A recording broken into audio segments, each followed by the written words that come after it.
porque los que se enaltecen serán humillados, y los que se humillan serán enaltecidos. Esta frase resume una de las lecciones más importantes que Jesús nos quiso transmitir, el valor de la humildad y el peligro de la soberbia.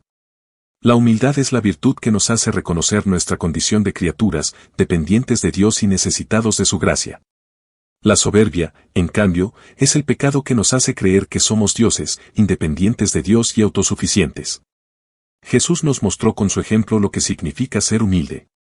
Él, siendo Dios, se hizo hombre, nació en un pobre pesebre, vivió una vida sencilla y oculta, se rodeó de gente humilde y marginada, se sometió a la voluntad del Padre, se hizo siervo de todos, y murió en una cruz, despojado de todo. Jesús no buscó su propia gloria, sino la gloria de Dios. Jesús no se enalteció a sí mismo, sino que se humilló hasta el extremo. Y por eso, Dios lo exaltó sobre todo nombre, y le dio el nombre que está sobre todo nombre, para que al nombre de Jesús se doble toda rodilla en el cielo, en la tierra y debajo de la tierra, y toda lengua confiese que Jesucristo es el Señor, para gloria de Dios Padre. Filipenses 2, 5-11. Jesús nos invitó a seguir su camino de humildad, diciéndonos, aprended de mí, que soy manso y humilde de corazón, y hallaréis descanso para vuestras almas. Mateo 11:29. Jesús nos prometió que los humildes serán bienaventurados, porque de ellos es el reino de los cielos. Mateo 5:3. Jesús nos advirtió que los soberbios serán condenados, porque Dios resiste a los soberbios, pero da gracia a los humildes. Santiago 4:6. La frase que estamos analizando hoy, porque los que se enaltecen serán humillados, y los que se humillan serán enaltecidos, la pronunció Jesús al final de una parábola que contó sobre dos hombres que fueron al templo a orar. Uno era un fariseo y el otro un publicano. El fariseo era un hombre religioso, que cumplía con la ley y con los ritos, que ayunaba y diezmaba, que se consideraba justo y santo. El publicano era un hombre pecador, que colaboraba con los romanos y extorsionaba al pueblo, que se sabía culpable e indigno. El fariseo, de pie, oraba así: Dios, te doy gracias porque no soy como los demás hombres, ladrones, injustos, adúlteros, ni aun como este publicano. Ayuno 2 veces a la semana, doy el diezmo de todo lo que gano. El publicano, en cambio, no se atrevía ni a levantar los ojos al cielo, sino que se golpeaba el pecho, diciendo: Dios, ten piedad de mí, pecador. Jesús concluyó diciendo: os digo que este publicano bajó a su casa justificado antes que el fariseo, porque todo el que se enaltece será humillado, y el que se humilla será enaltecido. Lucas 18, 9-14. Esta parábola nos muestra la diferencia entre la oración del humilde y la oración del soberbio. La oración del humilde es una oración sincera, que reconoce la verdad de su situación, que pide perdón y misericordia, que confía en la bondad de Dios, que busca la conversión y la santidad.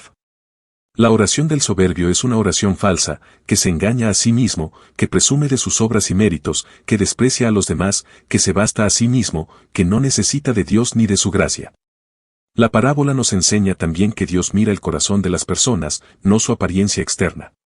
Dios no se deja impresionar por las palabras bonitas, ni por las acciones ostentosas, ni por la reputación social. Dios ve lo que hay dentro de cada uno, sus intenciones, sus motivaciones, sus sentimientos. Dios sabe quién es humilde y quién es soberbio, y actúa en consecuencia. Dios humilla al que se enaltece, es decir, le quita lo que le hace sentirse superior, le muestra su fragilidad y su miseria, le hace caer en la realidad de su pecado y su necesidad. Dios enaltece al que se humilla, es decir, le da lo que le hace sentirse amado, le muestra su grandeza y su dignidad, le hace subir a la realidad de su gracia y su salvación. La parábola nos invita a examinar nuestra propia actitud ante Dios y ante los demás. ¿Somos como el fariseo o como el publicano? ¿Nos enaltecemos o nos humillamos? ¿Qué tipo de oración hacemos? ¿Qué tipo de relación tenemos con Dios y con los demás? ¿Qué tipo de recompensa esperamos? Para ilustrar mejor esta enseñanza, quiero compartir con ustedes algunos testimonios de personas que han vivido la experiencia de la humildad y la soberbia, y cómo Dios ha actuado en sus vidas. El primero es el testimonio de San Agustín, uno de los más grandes santos y doctores de la Iglesia. San Agustín nació en el año 354, en el norte de África. Su madre, Santa Mónica, era una cristiana ferviente, que rezaba constantemente por la conversión de su hijo. Su padre, Patricio, era un pagano, que no se preocupaba por la educación religiosa de su hijo. San Agustín fue un joven inteligente y talentoso, que se dedicó al estudio de la filosofía, la retórica y la literatura. Sin embargo, también fue un joven rebelde y desordenado, que se dejó llevar por las pasiones y los placeres del mundo. Se unió a una secta llamada los maniqueos, que negaban la existencia del mal y la libertad humana.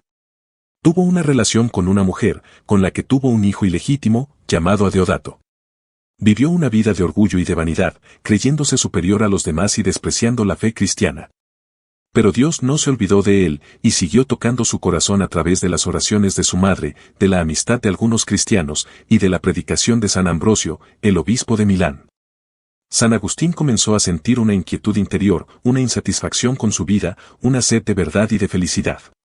Un día, escuchó una voz que le decía, «Toma y lee». Tomó un libro que tenía cerca, que era la Biblia, y leyó el primer versículo que encontró. Era una carta de San Pablo a los romanos, que decía, «No en comilonas y borracheras, no en lujurias y desenfrenos, no en contiendas y envidias, sino vestíos del Señor Jesucristo, y no proveáis para los deseos de la carne». Romanos 13, 13-14, estas palabras le llegaron al corazón, y sintió que Dios le hablaba directamente a él. Decidió cambiar de vida, y se bautizó junto con su hijo, en el año 387. A partir de ese momento, San Agustín se dedicó a servir a Dios y a la Iglesia, con humildad y con amor. Se hizo sacerdote, y luego obispo de Hipona, una ciudad de África. Escribió numerosos libros y cartas, en los que explicó la fe cristiana con profundidad y claridad. Combatió las herejías y los errores, con firmeza y caridad. Fundó una comunidad de monjes, con los que vivió una vida de oración y de trabajo. Fue un pastor ejemplar, que cuidó de su rebaño con celo y con ternura. El segundo testimonio es el de Santa Teresa de Calcuta, una de las más grandes santas y misioneras de la Iglesia. Santa Teresa de Calcuta nació en el año 1910, en Macedonia, una región de los Balcanes. Su nombre original era Agnes Goch-Sabohaksiu. Su familia era de origen albanés, y eran católicos practicantes. Desde niña, sintió el llamado de Dios a consagrar su vida a Él y a servir a los más pobres. A los 18 años, ingresó a la congregación de las Hermanas de Loreto, y fue enviada a la India, donde se dedicó a la enseñanza. Tomó el nombre de Teresa, en honor a Santa Teresa de Lisieux, la patrona de las misiones. En el año 1946, mientras viajaba en tren, Santa Teresa de Calcuta tuvo una experiencia mística, que ella llamó la llamada dentro de la llamada.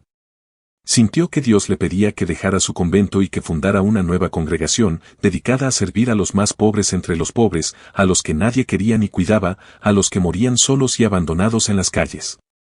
Después de obtener el permiso de sus superiores y del Papa, Santa Teresa de Calcuta inició su nueva misión, con solo un sari blanco con bordes azules, que se convirtió en el hábito de su congregación, y con una confianza total en la providencia de Dios. Fundó las Misioneras de la Caridad, que hoy en día cuentan con más de 5.000 hermanas, que trabajan en más de 130 países, atendiendo a los enfermos, los ancianos, los huérfanos, los leprosos, los moribundos, los marginados, los refugiados, y los que sufren cualquier tipo de necesidad. Santa Teresa de Calcuta fue un ejemplo de humildad y de amor. No buscó su propia fama, ni su propio beneficio, sino que se entregó totalmente a Dios y a los demás. No se consideró superior, ni juzgó a nadie, sino que trató a todos con respeto y con compasión. No se dejó desanimar por las dificultades, ni por las críticas, sino que confió siempre en la voluntad de Dios y en la fuerza de la oración.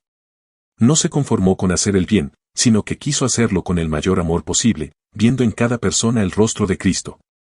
Recibió muchos reconocimientos y premios, entre ellos el Premio Nobel de la Paz, pero los usó para ayudar a los más necesitados. Murió en el año 1997 y fue canonizada por el Papa Francisco en el año 2016. El tercer testimonio es el de Nick Vujicic, un hombre que ha superado la adversidad con fe y con esperanza. Nick Vujicic nació en el año 1982, en Australia. Su nombre completo es Nicholas James Vujicic. Sus padres son de origen serbio y son cristianos evangélicos. Nick nació con una rara condición genética, llamada tetraamelia, que le impidió desarrollar sus brazos y sus piernas. Solo tiene un pequeño pie, con 2 dedos, que le sirve para manejar algunas cosas. Nick tuvo que enfrentar muchos desafíos y obstáculos, desde su infancia hasta su juventud. Sufrió el rechazo, la burla, el abuso y la discriminación de sus compañeros y de la sociedad. Se sintió solo, deprimido, sin sentido y sin esperanza. Llegó a pensar en suicidarse cuando tenía solo 10 años. Pero gracias al amor de su familia y al encuentro con Dios, Neck logró superar su crisis y descubrir el propósito de su vida. Se dio cuenta de que Dios lo había creado a su imagen y semejanza, y que lo amaba tal como era. Se dio cuenta de que Dios tenía un plan para él y que podía usar su condición para inspirar y ayudar a otros. Se dio cuenta de que Dios le había dado muchos dones y talentos y que podía desarrollarlos y compartirlos. Neck se convirtió en un orador motivacional, que viaja por el mundo, dando conferencias y testimonios sobre su vida y su fe. Ha escrito varios libros en los que comparte sus experiencias y sus consejos. Ha fundado una organización, llamada Love Without Limbs, que se dedica a promover el mensaje de esperanza y de amor de Dios. Se ha casado con una mujer, llamada Kanae, y tiene 4 hijos. Nick es un ejemplo de humildad y de alegría. No se lamenta de lo que le falta, sino que agradece lo que tiene. No se compara con los demás, sino que se acepta a sí mismo. No se rinde ante las dificultades, sino que las enfrenta con valentía y con creatividad. No se enfoca en sus problemas, sino en sus soluciones. No se deja vencer por el miedo, sino que se llena de fe y de esperanza. Estos son solo algunos de los muchos testimonios que podríamos mencionar de personas que han vivido la humildad y la soberbia y cómo Dios ha actuado en sus vidas. Podríamos hablar también de los santos y los mártires, de los héroes y los líderes, de los artistas y los científicos, de los amigos y los familiares, que nos han enseñado con su ejemplo lo que significa ser humilde y evitar la soberbia. Pero lo más importante es que nosotros mismos vivamos esta enseñanza, en nuestra vida cotidiana, en nuestra relación con Dios y con los demás. Que seamos humildes, como Jesús, que se humilló por amor a nosotros, y que nos prometió que los que se humillan serán enaltecidos. Para terminar, quiero hacer una oración espiritual sobre esta frase, y te invito a que te unas a mí, con fe y con humildad. Señor Jesús, te damos gracias por tu palabra, que nos ilumina y nos guía. Te damos gracias por tu ejemplo, que nos inspira y nos anima. Te damos gracias por tu amor, que nos salva y nos transforma. Señor Jesús, te pedimos perdón por nuestras faltas, por nuestras soberbias, por nuestras vanidades. Te pedimos perdón por las veces que nos hemos enaltecido a nosotros mismos y hemos humillado a los demás. Te pedimos perdón por las veces que nos hemos alejado de ti y hemos confiado en nosotros mismos. Señor Jesús, te pedimos tu gracia, tu ayuda, tu fuerza. Te pedimos que nos ayudes a ser humildes, como tú, que te humillaste por amor a nosotros. Te pedimos que nos ayudes a reconocer nuestra dependencia de ti y nuestra necesidad de tu misericordia. Te pedimos que nos ayudes a servir a los demás con amor y con generosidad. Señor Jesús, te pedimos tu bendición, tu favor, tu exaltación. Te pedimos que nos bendigas con tu presencia, con tu paz, con tu alegría. Te pedimos que nos favorezcas con tu providencia, con tu protección, con tu cuidado. Te pedimos que nos exaltes con tu gloria, con tu reino, con tu salvación. Señor Jesús, te alabamos, te adoramos, te seguimos. Te alabamos por tu grandeza, por tu poder, por tu majestad. Te adoramos por tu santidad, por tu bondad, por tu belleza. Te seguimos por tu verdad, por tu camino, por tu vida. Señor Jesús, te decimos, tú eres el Señor, y no hay otro. Tú eres el Rey, y no hay otro. Tú eres el Salvador, y no hay otro. Amén.